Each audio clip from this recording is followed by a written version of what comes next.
Welcome back guys. It's me Anamika और फिर से शुरू करते हैं हम अपनी brief history of modern India, spectrum and NCERT both we are covering in this series. So first of all again I would say if you haven't subscribe on academy plus तो आप उसे कर लीजिए। अगर आपको अपनी प्रिपरेशन और भी अच्छे तरीके से करनी है मेंस के लिए और इंटरव्यू के लिए तो आप इसका बेनिफिट ले सकते हो। Batches have already started, bilingual courses Hindi English सब में अवेलेबल हैं। ये आप यूज कर सकते हो रेफरल कोड रैंक 10।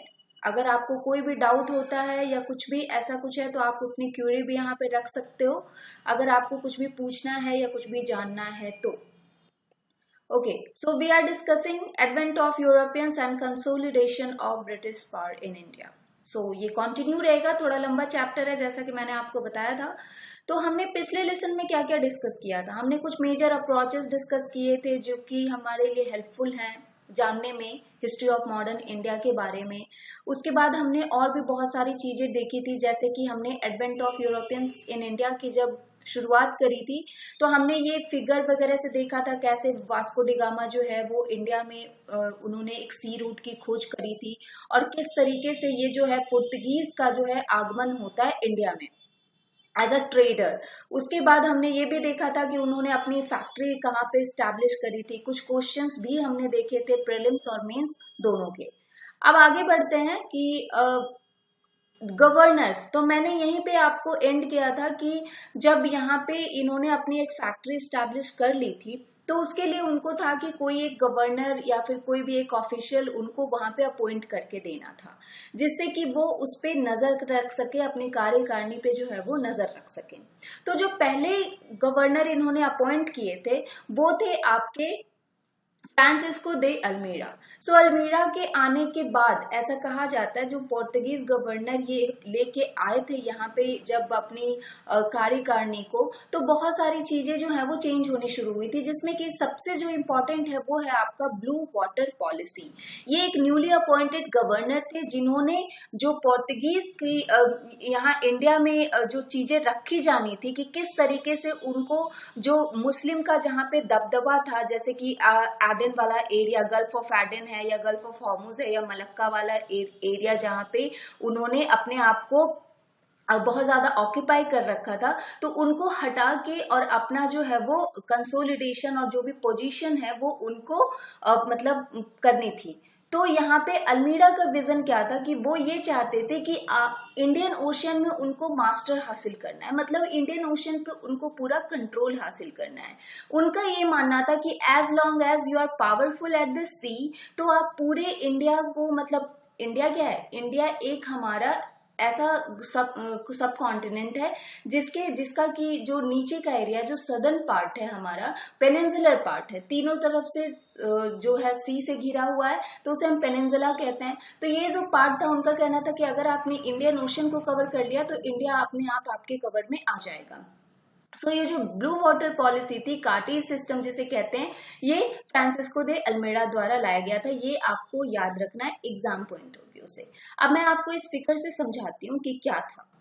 ये देख रहे हो आप, जैसे ये है आपका गल्फ ऑफ कच्छ, ये है आपका गल्फ ऑफ खंबत जिसे गल्फ ऑफ कैम्बे भी कहते हैं, और यहाँ पे आप देख सकते हो कि ये रन ऑफ कच्छ वाला एरिया है। आप अपने फिगर में, आप अपने मैप को उठा के थोड़ा अच्छे से विस्तार से इसे देखिएगा कि क्या है ये, तब आपको ये समझ में आएगा।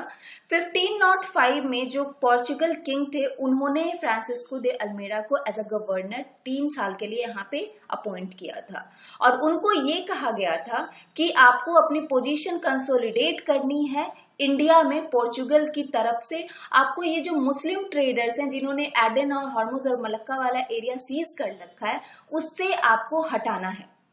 ये देख सकते हो, ये है आपका गल्फ ऑफ ओमन, ये है आपका गल्फ ऑफ एडन, और ये है आपका स्ट्रेट ऑफ मलक्का। ठीक है, तो ये यहाँ पे गल्फ ऑफ एडन को जो रेड सी से जोड़ता है, यहाँ पे एक नैरो सा स्ट्रेट है, बबल मंडप स्ट्रेट जिसे कहते हैं, और यहाँ पे ये अरेबियन सी को पर्सियन गल्फ से जो जोड़ता है वो है आपका गल्फ ऑफ ओमन। यहाँ पे ये छोटा वाला जो एरिया है, ये चीज जो आप देख रहे हो, ये गल्फ ऑफ खम्बे है, खम्बत जिसे कहते हो, और ये है आपका गल्फ ऑफ कच्छ।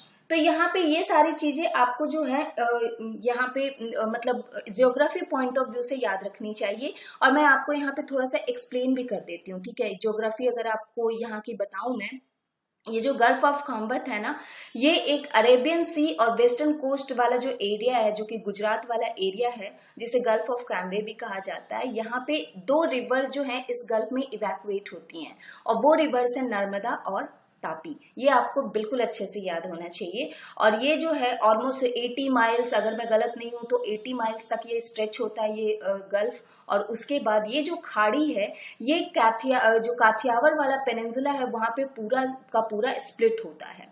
उसके बाद अगर और भी चीजें आप जानो तो नर्मदा, तापी, माही, साबरमती, ये सारे रिवर्स इनमें जाके इस खाड़ी में जाके मिलती हैं। तो ये आपको ध्यान में होना चाहिए, क्योंकि हो सकता है आपको ज्योग्राफिकल पॉइंट ऑफ व्यू से ये क्वेश्चन आ सकते हैं।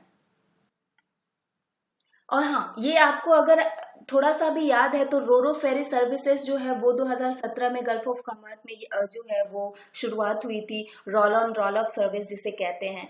तो ये जो है ना आपका करंट अफेयर्स से भी बहुत ज्यादा लिंक रहता है। अगर मैं गलत नहीं हूं तो पिछले साल एक करंट अफेयर्स की ही न्यूज थी कच्छ डेजर्ट के बारे में, जहां पे ये कहा गया था कि जो स्टडी की गई है फॉसिल्स से, कच्छ के जो फॉसिल्स हैं गुजरात के, वहां से ये पाया गया है कि जो एरिड डेजर्ट है कच्छ एरिया का, वो पहले ह्यूमिड सब ट्रॉपिकल फॉरेस्ट हुआ करता था। ये इस स्टडी से पता चला है कि ये मतलब मिडिल मियोसिन जो पीरियड था वहां से बिलोंग करते हैं। अब ये पढ़िएगा जरूर, मियोसिन पीरियड क्या होता है, प्लेस्टोसिन पीरियड क्या होता है, इपोसिन क्या होता है, ये सारी चीजें पढ़िएगा आप, ठीक है। उसके बाद कच्छ डेजर्ट के बारे में भी थोड़ा सा पढ़िएगा कि ये कहाँ पे फैला हुआ है, कितने किलोमीटर का इसका एरिया है। और एक यूनिक एग्जांपल है ये होलोसिन सेडिमेंटेशन का, ये ध्यान में रखिएगा। ये जो रन ऑफ कच्छ वाला एरिया है ये कॉम्प्राइज करता है एक होलोसिन सेडिमेंटेशन के एग्जाम्पल को। यहाँ पे आपको जो कनेक्शन दिखेगा अरेबियन सी से, वो किसके द्वारा होती है, कोरी क्रीक के द्वारा होती है। कोरी क्रीक जो वेस्टर्न साइड में है और गल्फ ऑफ कच्छ जो है वो इसके ईस्टर्न साइड में है, और बहुत ही क्लोजली ये सी लेवल से रिलेटेड है। ये सारी चीजें आप ध्यान में रखिएगा। एनवायरमेंट पॉइंट ऑफ व्यू से आपको ये ध्यान में रखना है कि जो वाइल्ड लाइफ सैंक्चुरी है वो यहीं पे सिचुएटेड है गुजरात में, और ये लार्जेस्ट वाइल्ड लाइफ सैंक्चुरी है कंट्री का। और ये पूरे ये जो एरिया है रन ऑफ कच्छ का, वहां पे पूरा का पूरा ये फैला हुआ है। स्मॉल ग्लास कवर्ड एरिया है ये, जिसे हम बेट्स भी कहते हैं। तो ये फ्लोरा और फौना जो इस रीजन के हैं उसके लिए काफी ज्यादा इंपॉर्टेंट होता है। ये हो गया आपका एनवायरनमेंट। तो history is not only history, it is related to geography and environment too. एक मेंस में इंटरव्यू में भी वन ऑफ माय फ्रेंड से ऐसा क्वेश्चन भी पूछा गया है कि क्या हिस्ट्री ज्योग्राफी से रिलेटेड है, या फिर क्या ज्योग्राफी हमारी इम्पैक्ट होती है हिस्ट्री से। अगर हाँ तो एग्जाम्पल के साथ बताइए। So these are the things you have to know for your interview also. Okay, चलिए आगे बढ़ते हैं। तो हमने देखा कि उसके बाद जो है फ्रांसिस्को द अल्मेड़ा के बाद जो दूसरे ब्लू वाटर पॉलिसी जिन्होंने लाई, उसके बाद जो आए गवर्नर, उनका नाम था अल्बुकर्क। सो इन्होंने इनको सक्सीड किया, और ये जो है इनको कहा जाता है real founder of the Portuguese power in the east. मतलब इनको रियल फाउंडर पुर्तगालियों के गवर्नमेंट का यहाँ पे कहा जाता है। सो आपको ये ध्यान में रखना है कि उन्होंने गोवा को अपना एक पावरफुल सेंटर बनाया था, Portuguese power of the centre बनाया था for the commerce in India. मतलब इंडिया में कॉमर्स के लिए जो उनका मेन सेंटर था वो उन्होंने गोवा में बनाया था। और उसके बाद अल्बुकर्क ने जो है एक बहुत ही अजीब सी नीति को यहाँ पे जारी किया, जिसमें उन्होंने अपने लोगों से कहा कि आप यहाँ की जो नेटिव लोग हैं, नेटिव औरतें हैं, उनसे शादियां करो, ताकि आप यहाँ पे एक मजबूत पकड़ हम अपनी बना सकें। और यही एक था रीजन भी कि पुर्तगाली जो थे वो पहले थे यूरोपियन इंडिया में आने के लिए, और लास्ट भी थे जो इंडिया को छोड़ के गए थे। कब कैसे ये आपको पता होना चाहिए, और मैं इसे बताऊंगी भी, होल्ड ऑन फॉर दैट।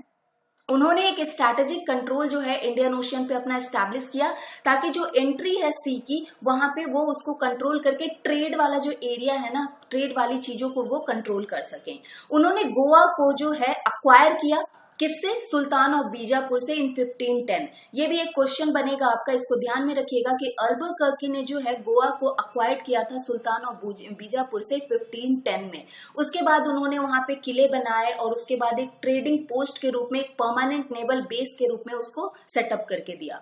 और अगर ये पूछा जाता है कि किसने एनकरेज किया था अपने लोगों को कि नेटिव पीपल से, नेटिव वुमेन से उनको शादियां करनी है, तो ही ओनली अल्बुकर्क।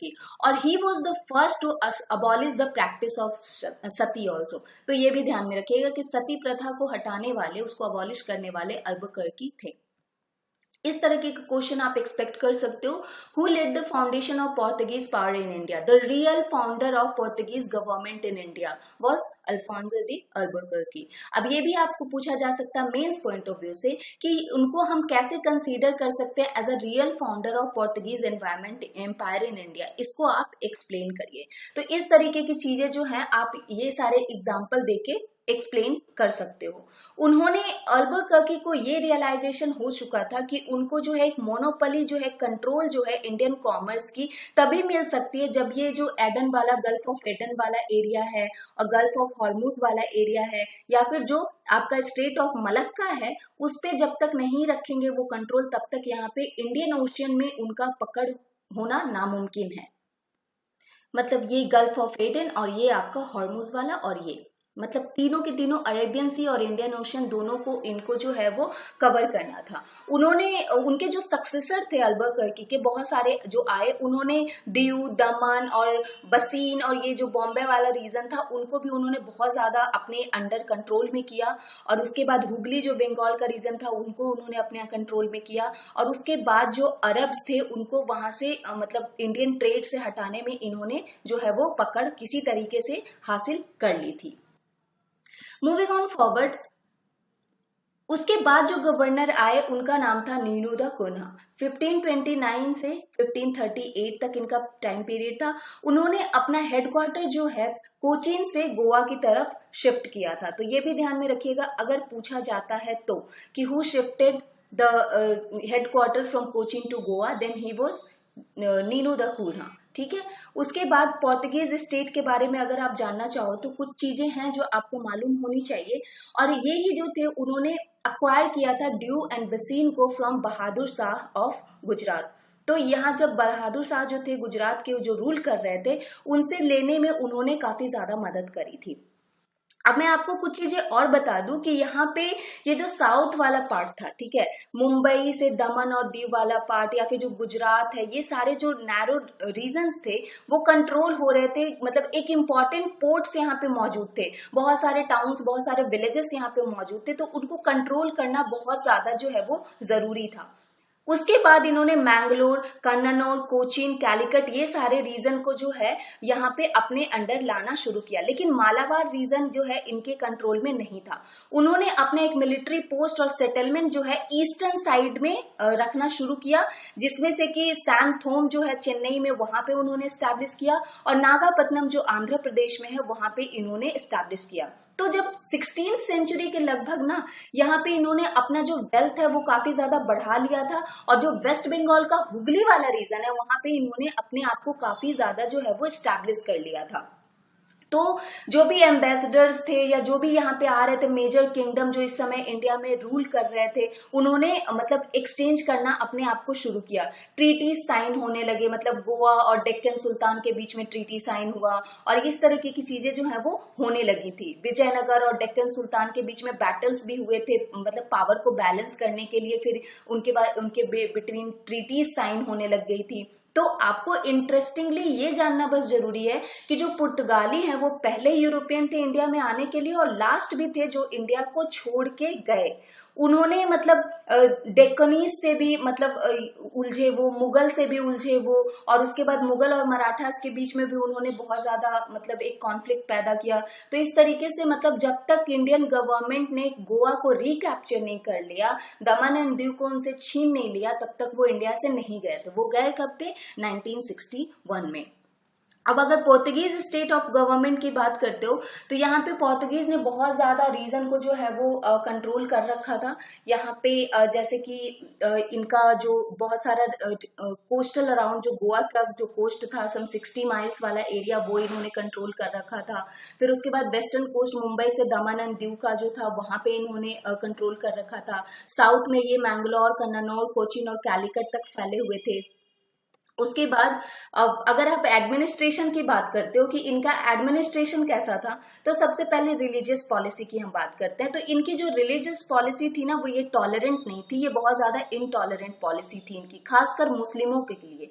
मुस्लिम को ये बिल्कुल भी देखना नहीं चाहते थे और उनका बस था कि सबको क्रिश्चियनिटी में जो है वो कन्वर्ट कर देना है, जो कि प्रैक्टिकली बहुत ज्यादा मतलब इम्पॉसिबल था। सो यहाँ पे इन्होंने बहुत ज्यादा कोशिशें करी, लेकिन इनकी इसी वजह से जो है ये मेन रीजन भी बना था इनके डिक्लाइन का, और इसीलिए इनका जो है वो नाम भी बहुत ज्यादा खराब हुआ था। बहुत ज्यादा जो है यहाँ पे कंट्रोवर्सीज जो है वो होने शुरू हुए थे और इसीलिए इनका डिक्लाइन होना भी शुरू हो चुका था।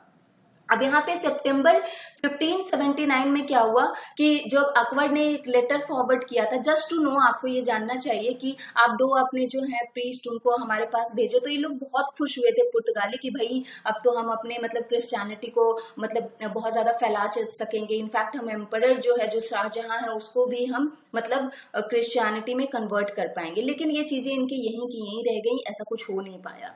उसके बाद दूसरा क्या हुआ कि एडमिनिस्ट्रेशन के सेंस में पोर्तुगीज ने जो मुगल का फेवर था वो लॉस कर दिया था। अब क्यों लॉस कर दिया था इसके बारे में जानिए कि जब 1608 में कैप्टन विलियम हॉकिंस जो थे वो सूरत पहुंचे और उन्होंने एक लेटर लाया जेम्स फर्स्ट जो उस समय ब्रिटिश किंग थे उनकी तरफ से कि हमें भी परमिशन दो बिजनेस करने के लिए इंडिया में। ठीक है, तो ये लेके वो आए थे इंडिया में इनके पास मुगल एम्परर के पास। तो हुआ यूं कि जहांगीर ने अपॉइंट किया उनको एज अ मनसबदार हॉकिंस को, और उसके बाद उन्होंने अपनी जो बेटी थी उनसे उनकी शादी भी कराई। उसके बाद जो पोर्तुगीज थे ये काफी ज्यादा यहाँ पे मतलब ऑफेंडेड फील होना शुरू किए, क्योंकि उनको ये लगा कि मतलब ये इंग्लिश से जो है ये मुगल ये काफी ज्यादा क्यों मतलब घुल मिल रहे हैं। तो उन्होंने क्या किया, इंग्लिश से मतलब ब्रिटिशर्स जो थे उनसे पंगे लेना शुरू किया और उनके जो जो भी शिप थे उनको पोर्ट पे एंटर होने से रोकना शुरू किया इन्होंने। 1613 में क्या होता है, पुर्तगालियों ने जब जहांगीर को ऑफेंड किया, जहांगीर को उन्होंने कैसे ऑफेंड कर दिया, उनके जो शिप्स थे उसको उन्होंने बंधक बना लिया, बहुत सारे मुस्लिमों को बंधक बना लिया, और उसके बाद उनके जो औरतें और बच्चे थे उनसे बहुत ज्यादा जुल्म किया। तो इसके बाद फाइनली जब जहांगीर को गुस्सा आ गया तो उन्होंने मतलब सपोर्ट देना बिल्कुल भी इनको पुर्तगालियों को बंद कर दिया, क्योंकि उनको ये समझ में आ चुका था कि भाई ये क्रिश्चियनिटी अपनी फैलाना चाह रहे हैं और इसी वजह से ये सारी चीजें ये कर रहे हैं।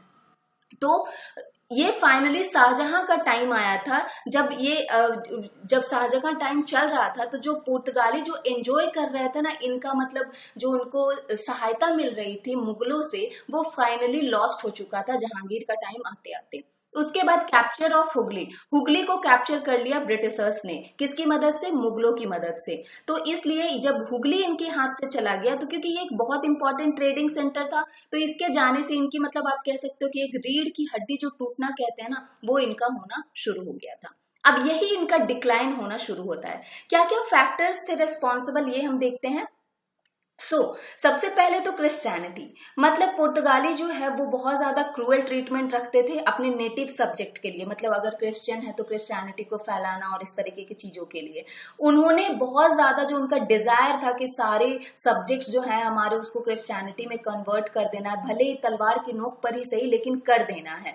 तो ये चीजें जो है इनकी दबी की दबी रह गई, ये पूरा बिल्कुल नहीं हो पाया और इसीलिए ये एक मेन रीजन बना कि इनका जो है डिक्लाइन बिल्कुल चरम सीमा पे आ गया और ये डिक्लाइन हो भी गए।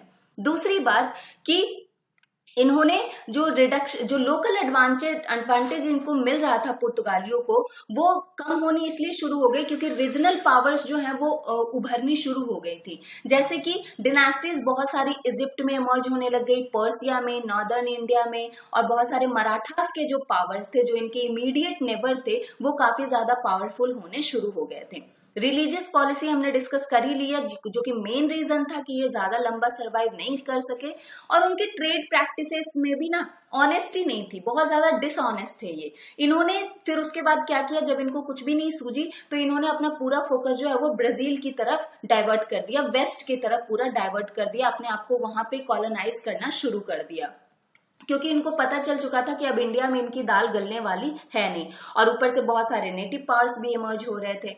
फिर उसके बाद दो जो किंगडम्स थे, छोटे छोटे किंगडम, स्पेन और पोर्चुगल, वो 1580 से 81 का टाइम जो था, वो बहुत सारे जो स्मॉलर किंगडम थे स्पेन के, वो अपने आप में ना उन्होंने झगड़ा करना शुरू कर दिया था। किसके साथ? ब्रिटिशर्स के साथ। जैसे कि इंग्लैंड और हॉलैंड जैसी कंट्रीज के साथ उन्होंने जब लड़ाई झगड़ा शुरू किया, जब वॉर शुरू किया, तो ऑब्वियसली वॉर में जब भी आप जाते हो तो आपकी दुर्दशा ही होती है। और यही इनके साथ शुरू हुआ कि इनका ट्रेड जो है, ट्रेड पे जो इनकी मोनोपोली थी, वो बुरी तरीके से अफेक्ट हो गई, बुरी तरीके से डिक्लाइन हो गई। उसके बाद वन बाय वन पोर्तुगीज जो थे, इनका जो ओपोनेंट्स थे, उनके हाथों में सत्ता छिनती चली गई। जैसे कि गोवा इनका छिन गया इनके हाथ से। उसके बाद विजयनगर एम्पायर जो था वो इनके हाथ से चला गया। उसके बाद जो स्पाइसेस में इनको एक मोनोपोली हासिल थी, जो कि इनके जो ये कंट्रोल करते थे, वो किसके हाथ में चली गई? डच के हाथ में चली गई। और उसके बाद जो गोवा था, वो गोवा से हटके इनका पूरा जो फोकस है वो ब्राजील की तरफ जब इन्होंने कर दिया, तो गोवा पे भी इनका कुछ ज्यादा कंट्रोल जो है, इकोनॉमिक सेंटर जो था वो मतलब इतना ज्यादा अच्छा नहीं रह गया, वो भी कम हो गया था।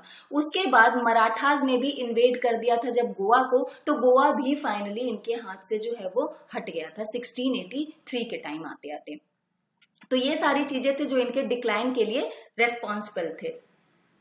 ओके, अब ये एक ग्लांस देख सकते हो कि कैसे कैसे क्या क्या चीजें हुई। 1498 में वास्को डी गामा कैलिकट आए और उसके बाद उन्होंने किंग जामोरिन की हेल्प ली। 1503 में उन्होंने अपना एक कोचीन में सबसे पहला एस्टैब्लिशमेंट करा पोर्ट का। ध्यान रखिएगा, 1503 कोचीन में इन्होंने पहला एस्टैब्लिशमेंट करा था फोर्ट का। 1505 में उन्होंने सेकेंड पुर्तगाली फोर्ट जो है कन्नानौर में एस्टैब्लिश करी। 1509 में वो उन्होंने गुजरात, इजिप्ट और डिफीट जो था इनका वो होना शुरू हुआ। जामोरिन भी इनके खिलाफ हो गए। तो पुर्तगाली गवर्नर जो थे वो फ्रांसिस्को द अल्मीडा, उस समय उनके टाइम में ये हुआ। अल्फांसो अल्बुकर्क जब पुर्तगाली गवर्नर बन के आए तो उन्होंने गोवा और बीजापुर को जो है वो हासिल किया। फिर उसके बाद उन्होंने गोवा को पुर्तगाली कैपिटल के रूप में डिक्लेयर किया। उसके बाद दीव का सब्जुगेशन होता है और उसके बाद जो टाइम पीरियड आता है उसमें क्या होता है कि 1559 में पोर्तुगीज ने दमन को कैप्चर किया। 1612 में सूरत जो है इनके हाथ से फाइनली छिन जाता है इंग्लिश के हाथ में। जैसे कि मैंने बताया कि जो मुगलों का जो सपोर्ट इनको मिलना जो खत्म हो गया था, उसकी वजह से ब्रिटिशर्स के हाथ में ये 1612 में ये चला गया था। 1631 में मुगल ने कैप्चर कर लिया था, हुगली को पुर्तगालियों से वापस छीन लिया था। उसके बाद 1661 में जो पुर्तगाली गवर्नमेंट है उन्होंने बॉम्बे को एज अ डॉरी जो है वो दे दिया था जब उन्होंने शादी करी थी तब। तो उसके बाद 19वीं सेंचुरी में पोर्तुगीज जो है वो सिर्फ गोवा और दमन और दीव में ही सिर्फ रह गए थे, और जिसको कि फाइनली हमने 1961 में जब इंडियन आर्मी जो थी हमारे इंडिपेंडेंट इंडिया की, ऑपरेशन विजय जब हमने चलाया था 1961 में, तब हमने इनसे जो है गोवा वाला रीजन फाइनली छीना था। हमने लैंड स्ट्राइक किए, एयर स्ट्राइक किए, सी स्ट्राइक किया, ऑलमोस्ट 36 आवर तक ये चला था, जिसमें से कि जो जितने भी सैनिक थे हमारे बहुत अच्छे से उन्होंने युद्ध किया। और 451 ईयर्स की जो इनकी यहाँ पे रूलिंग चल रही थी, फाइनली जो पुर्तगालियों का वो एंड पे आ पाया था। तो ऑपरेशन विजय भी आप याद रखिएगा और ये चीजें आपको याद होनी भी चाहिए। अगर पूछा जाए ऑपरेशन विजय किस चीज से रिलेटेड है या फिर क्या है, तो आपको मतलब थोड़ा सा पता होना चाहिए, है ना। तो ये क्वेश्चन आप एक्सपेक्ट कर सकते हो। पुर्तगालीज were the first European colonizer to come to India and last to leave, of course 1961 में। So critically comment on the events that led to decline of their powers. तो आप देखिएगा कि कैसे कैसे डिक्लाइन हुए, मैंने पूरा आपको यहाँ पे दे रखा है स्लाइड में। और उसके बाद ये भी बताइए कि उनके सिग्निफिकेंसेस क्या थे पुर्तगालियों के। तो इनके सिग्निफिकेंसेस अगर आप देखो तो इनके सिग्निफिकेंसेस ये थे कि इन्होंने कल्चर के सेंस में काफी ज्यादा हेल्प करी थी, और उसके बाद इन्होंने जो एक नेवल पावर है इमर्ज करना, इनका सबसे ज्यादा जो इम्पोर्टेंट चीज था यूरोपियन एरा का, वो था इमरजेंस ऑफ नेवल पावर। तो सिर्फ चोलास जो थे उस समय में उनके पास ही नेवल पावर हुआ करता था, लेकिन ऐसा पहली बार हुआ था कि कोई फॉरेन पावर इंडिया में आया था सी रूट के द्वारा। पुर्तगालियों के पास ये नेवल पावर सबसे अच्छा पता है क्यों था? क्योंकि इनके पास जो है ना तोपे होती थी, कैनन होते थे इनके पास आर्मर होते थे, इनके पास कवच होते थे, और ये सारी चीजें जो है इनके आर्मी मैन को, मिलिट्री मैन को प्रोटेक्ट करते थे। तो इनके सबसे पहले तो अच्छी बात थी इनकी नेवल पावर। तो आप ये लिख सकते हो कि इन्होंने नेवल पावर का जो इमर्जेंस है हमें पुर्तगालियों से ही मिला है। उसके बाद मालाबार जो है 16th सेंचुरी में पुर्तगालियों ने मिलिट्री इनोवेशन यहाँ पे करना शुरू किया था, जैसे कि बॉडी आर्मर इन्होंने बनाया, मैचलॉक मेन बनाया, और गन्स जो थे मतलब शिप से लैंड किए जाते थे। तो ये सारी बहुत ही एडवांस टेक्नोलॉजीज पुर्तगालियों ने यहाँ पे एडवेंट किया था, जिसका कि बाद में जाके इन्हीं प्रैक्टिसेस को बहुत सारे लोगों ने अपनाया भी था। सबसे पहले किसने अपनाया? फ्रेंच ने इस प्रैक्टिस को अपनाया, और ये जो था कि ये पुर्तगालियों ने, इन्होंने अपना जो टेक्निक था सी के मामले में उसको काफी ज्यादा इम्प्रूव कर लिया था, और उन्होंने एक कैस्टल प्रो एंड स्टर्न वाली जो मेथड थी वो लॉन्च करी थी, और इसीलिए जो इंडियन बिल्डर्स थे उन्होंने भी इसका यूज करना शुरू किया था। इन्होंने जो है जो यहाँ पे स्पेनिश थे उनका एक सिस्टम भी अपनाया था। 1630 में इन्होंने इंट्रोड्यूस किया था डचों के प्रेशर को काउंट करने के लिए, जिसे ड्रिलिंग ग्रुप्स ऑफ इन्फैंट्री कहा जाता था। और ये प्रैक्टिस जो है बाद में फ्रेंच ने अपनाया, इंग्लिश ने अपनाया, फिर मराठास और सिख ने भी इसको अपना के जो है वो युद्ध में यूज करना शुरू किया था। इनके जो सिपोइज थे वो इस टूल के लिए काफी ज्यादा मतलब अच्छा इनको फील होता था, क्योंकि ये काफी ज्यादा एक इम्प्रूव टेक्निक जो है वो मानी जाती थी यहाँ पे। उसके बाद और भी चीजें जो हैं, जैसे कि इन्होंने योगदान दिया था, तो वो था आपका कल्चरल फील्ड में, कि जो भी जितने भी आप गोवा एंड इस तरह की चीजें आप देखते हो कि अब सबसे पहले तो टेक्निक इन्होंने सी के मामले में लाया है। इनके शिप्स होते थे, मल्टी डेक शिप होते थे, बहुत ज्यादा हेवली कंस्ट्रक्टेड होते थे, बहुत अच्छे तरीके से डिजाइंड होते थे, और इनके पास जो है मतलब ऐसा मतलब शिप बिल्डिंग इनकी होती थी ना कि ये रेगुलर मॉनसून में भी यात्रा कर सकते थे। तो मतलब इनका ट्रेड कभी रुकता नहीं था। तो इतनी ज्यादा इनकी जो ट्रेडिंग कैपेसिटी थी वो इतनी ज्यादा अच्छी इनके शिप्स की वजह से थी। और उसके बाद ये भी था कि ये हेवी आर्मामेंट भी यहाँ पे इस शिप पे ही कैरी कर सकते थे। तो काफी ज्यादा एक एडवांस टेक्नोलॉजी थी इनके पास। और उसके बाद मराठास और मुगल्स ने भी इसका बाद में जाके अपनाना शुरू किया था। इनको जो नॉलेज है ये पुर्तगालियों से ही यहाँ पे मिली थी। उसके बाद अगर आप जानना चाहो तो ये था कि कल्चरल फील्ड में इन्होंने मिशनरीज और चर्च को जो है वो इंट्रोड्यूस किया यहाँ पे। और उसके बाद पेंटर्स, कार्वर्स, स्कल्पचर, ये सारी चीजें यहाँ पे उभर के आई। म्यूजिक में भी उन्होंने अपना अच्छा योगदान दिया। They had the art of silver mist and gold Smith, मतलब ये इन मामलों में भी काफी ज्यादा फ्लोरिस्ट किया था इन्होंने गोवा में। और उसके बाद एक बहुत अच्छा इंपॉर्टेंट सेंटर भी ये बना था, जहाँ पे ये सारे वर्क जो है मेटल वर्क और ये सारी जो ज्वेलरी वाली चीजें हैं वो की जाती थी। हाउएवर जो इंटीरियर जो थे चर्चेस के वो पुर्तगालियों की तरह बनाए गए थे, लेकिन जो भी स्कल्पचर वर्क था, वुडन वर्क था, वो इंडिया का अपना था। जैसे कि पेंटिंग्स जो थी वो इंडिया की अपनी थी, और जनरली जो इनका स्ट्रक्चरल प्लान होता था, आर्किटेक्चरल प्लान होता था, वो इंडिया से भी इन्फ्लुएंस हुआ था। तो आप एक कह सकते हो कि इन्होंने कल्चरल इम्पैक्ट भी जो है वो इंडिया पे डाला था। तो इस तरीके की चीजें जो इन्होंने पुर्तगालियों ने यहाँ पे दिया था। तो अब इस तरह की तरीके से आप यहाँ पे मतलब देख सकते हो कि क्या क्या सिग्निफिकेंसेस थे और किस तरीके से they were the first to come and last to leave India. डचों के बारे में हम जानेंगे, थोड़ा सा इसको डिस्कस कर लेते हैं, बाकी की चीजें हम कल डिस्कस करेंगे। डच जो है उन्होंने अपनी पहली फैक्ट्री जो है वो मसूलीपट्टनम आंध्र प्रदेश में जो है वहां पे रखी थी। एक क्वेश्चन बन सकता है ये, सो आप ये देखिएगा जरूर कि आपको याद रहे। 1605 में इन्होंने किया था। उन्होंने कैप्चर किया था नागापट्टनम वाला जो एरिया है मद्रास के पास चेन्नई में, और उसके बाद इन्होंने किससे ये ले लिया था? पुर्तगालियों से ये छीन लिया था। जैसे कि मैंने आपको बताया, जब पुर्तगालियों का पावर डिक्लाइन होना शुरू हुआ था तो डचों ने अपने आप को वहां पे स्ट्रॉन्ग करना शुरू कर दिया था साउथ इंडिया में।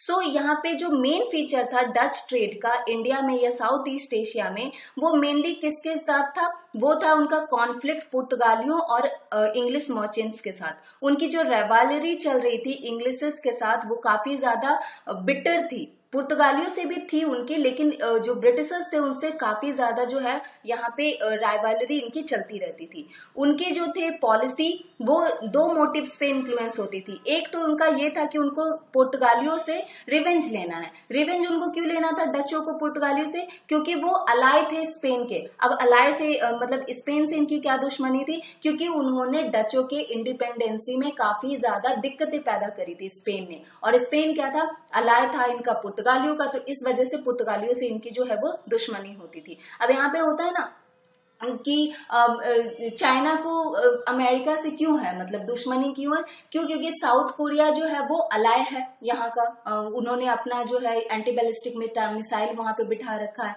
तो इसीलिए जो है चाइना डायरेक्टली साउथ कोरिया से तो करता है, सो करता है, उसको अमेरिका से भी दिक्कतें हैं। तो इस तरीके की चीजें होती रहती हैं। तो यहाँ पे इन्होंने मतलब जब मोनोपोलाइज अपने आप को स्पाइस के ट्रेड में ईस्टर्न तरफ कर लिया था, तो जब पुर्तगाली यहाँ पे डिक्लाइन पे थे, उन्होंने सबसे पहला जो था, जो सेकंड ऑब्जेक्टिव था इनका, कि इनको मतलब अपने आप को यहाँ पे अपनी जो हॉस्टिलिटी है इंग्लिशर्स के साथ कंटिन्यू करनी है। मतलब इनको जो है पुर्तगालियों को बुरी तरीके से हरा देना है और अपने आप को स्टैब्लिश करना है। तो ये इनका सेकंड मोटिव था और इसीलिए ये यहाँ पे आए भी थे। तो इन्होंने स्टैब्लिश करी अपनी फैक्ट्री कोरोमंडल कोस्ट में भी, गुजरात, उत्तर प्रदेश, बंगाल और बिहार, पटना तक में इन्होंने अपनी फैक्ट्री स्टैब्लिश करी। 1609 में उन्होंने एक फैक्ट्री लगाई पुलिकट में, जो कि मद्रास के नॉर्दर्न साइड में सिचुएटेड है। उन्होंने अपनी बहुत सारी फैक्ट्रीज लगाई, जिसमें से कि ये सारे जो हैं वो काफी ज्यादा इंपॉर्टेंट है और इनके ईयर भी यहाँ पे दे रखे हैं। जैसे कि इन्होंने यहाँ पे कराईकाल में 1645 में लगाया, नागापट्टनम में 1655 में, 58 में और कोचीन में 1663 में इन्होंने अपनी फैक्ट्री लगाई। फिर उन्होंने इंडिगो मैन्युफैक्चर करना शुरू किया यमुना वैली में और सेंट्रल इंडिया वाले पार्ट में। फिर टेक्सटाइल और सिल्क भी इन्होंने बंगाल से लेना शुरू किया। गुजरात में इन्होंने, कोरोमंडल में, ये सब जगहों में इन्होंने ओपियम और ये सारी राइस जो है वो गंगा वैली बिहार में उगानी शुरू करी थी। तो इस तरीके की चीजें जो है वो कर रहे थे। आगे की चीजें हम कल डिस्कस करेंगे, किस तरीके से डचों का डिक्लाइन होता है। So stay tuned and keep reading. और अगर आपको ये अच्छे लग रहे हैं, hit the like button. It's Anamika signing off. Take care guys.